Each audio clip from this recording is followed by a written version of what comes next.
Box অফিসে এক্কেবারেই ভালো ফল করতে পারেনি অক্ষয় কুমার অভিনীত ছবি সারথিয়া। যদিও সমালোচকদের কাছ থেকে প্রশংসা কুড়িয়েছেন অক্ষয় কুমারের অভিনয়। আপাতত সেসব ভুলে আগামী ছবি স্বাধীনতা দিবসে মুক্তি পাচ্ছে খেল খেল মে।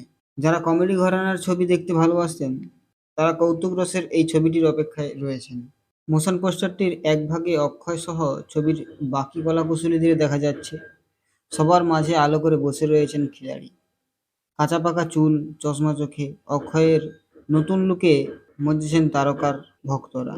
খিলাড়ির চারপাশে হাসিখুশি মেজাজে দেখা যাচ্ছে ফরদিন খান, তাপসী পান্নু, আদিত্য শীল, প্রজ্ঞা জয়সওয়ালরা। পোস্টারে নজর কেড়েছেন ব্যাড নিউজ ছবি খ্যাত পাঞ্জাবি অভিনেতা অ্যামি ভির্ক।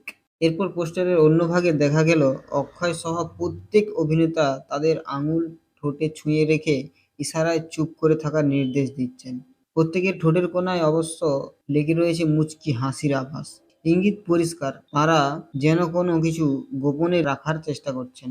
প্রসঙ্গত 2007 সালে মুক্তি পাওয়া ছবি হে বেবির পর ফের এই ছবিতে অক্ষয়ের সঙ্গে দেখা যাবে ফরদিন খানকে। বহু বছর পর ফের কমেডি ছবিতে অক্ষয়। এই কামব্যাকের অপেক্ষায় অনেকেই বসে রয়েছেন। আগামী 15ই আগস্ট বড় পর্দায় মুক্তি পেতে চলেছে এই ছবি।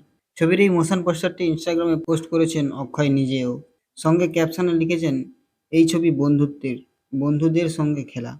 এই ছবি যে কৌতুক রসের সঙ্গে মিশে রয়েছে ভরপুর বিনোদনের উপাদান তারও ইঙ্গিত দিয়েছেন অক্ষয়। এরপর দর্শকদের উদ্দেশ্যেই অক্ষয়ের ঘোষণা, বছরের সব থেকে বড় বিনোদন ঠাসা ছবির জয়